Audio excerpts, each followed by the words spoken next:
салом дӯстони азиз, Шаълои Гулхоҷа ҳастам дар рӯбарӯи шумо ва ҳамагӣ чанд рӯзи дигар мондааст то шурӯи ҷоми ҷаҳонии футбол дар Русия ва бисёре аз дастаҳои ҷаҳонӣ ва истораҳои ҷаҳонӣ ин шабрӯз барои ширкат дар бозиҳои қаҳрамонӣ омодагӣ мегиранд ва имрӯз мо мехоҳем дар робита ба вазъи футболи Узбекистон ҳамроҳ бо ҳамкорам аз бахши узбекии радиои Озодии Сироҷдини Ислом суҳбат кунем. Хуш омадед ба студияи мо. Саломат бошед. Хуб, Сироҷдин, бубинед, ҳарчанд футболбозони Узбекистон дар ҷоми ҷаҳонии футбол дар Русия ширкат намекунанд, аммо дар ин авохир вазъи футбол дар Узбекистон низ то як андоза баҳснок шудааст. Гап сари чи аст? بیرون از میدان‌های فوتبال دیگه قهرمان نشان داده ایستادند، ولی در جام جهانی نیست. البته گپ در سر این است که دو روز قبل به من یک نفری که من میشناسم یک عکس فرستاد که در اونجا فوتبال بازی معروفی از وادی فرغانه لطکوب شده است و پاهایش در گیپس است. پرسیدم چی شد؟ گفت که این فوتبال باز را و یک نفر دیگر را که در تیم این فوتبال بازی میکند، حمایتگر است، اون نیست،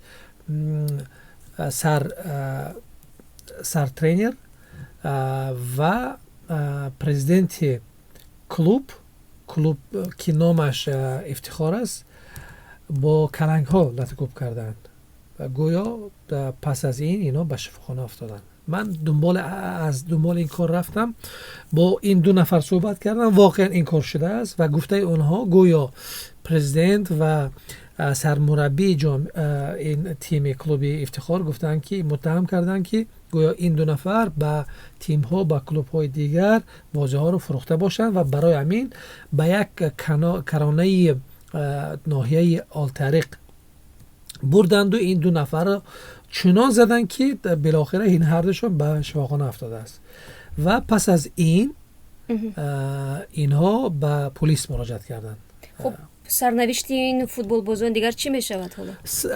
اینا از شفاخانه بیرون شدن، ولی سرنوشت اینها نیست. به نظر من پرزیدنت کلوب و سرمربی مهمتر است. آنها رو فدراسیون فوتبال ازبکستان امروز از کار برای ابد بیرون کردن. دیگر آنها نمیتونن در ساحه فوتبال نقشه بازی کنند.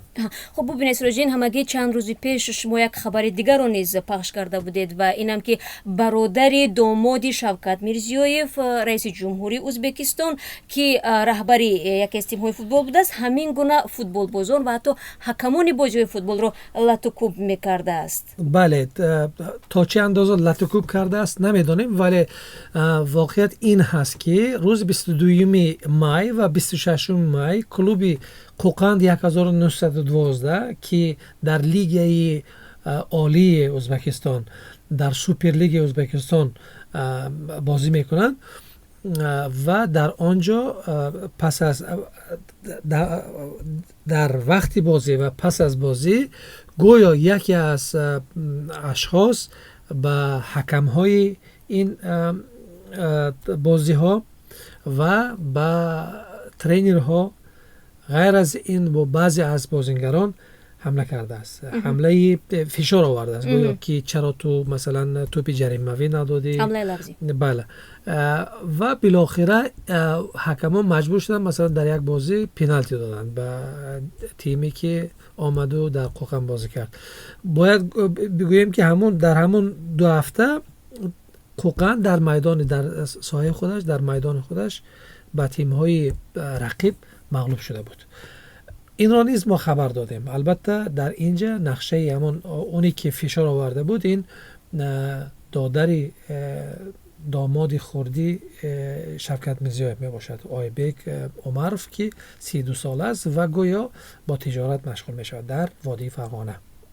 خب در گذشته نیز افراد سرشناس در ازبکستان با فوتبال میل زیاد نشون میدادند. البته این بیزنس کلان است، مثلا کروپسه در فساد اداری در اینجا خیلی زیاد است و امروز نیز حکومت ازبکستان کوشش میکنه فساد اداری نباشد و سپورت برای مردم باشد نه برای بیزنس.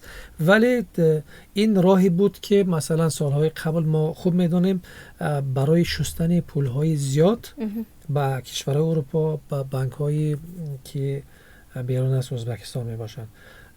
گلنار کریم و مثلا کلوب بنیادکارا در عمل رهبری میکرد، یا که رهبری علیشور عثمانوف، البته او در رهبر چیز گوییم که حصه‌دار دوم کلوب ارسلان می باشد، ولی مثلا میرادل نام یک بیزنسمن خیلی نامدار ازبکستان بود که رهبری زیرمکس بود و یک جای با گلنار کریم کار میکرد، ولی میرادل نیست، او را نیست. از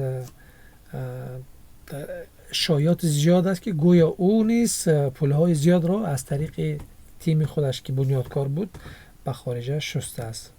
ما در دست ما اسناد دقیق نداریم، ولی این شایعات خیلی زیاد است. سپاس فراوان برای صحبت.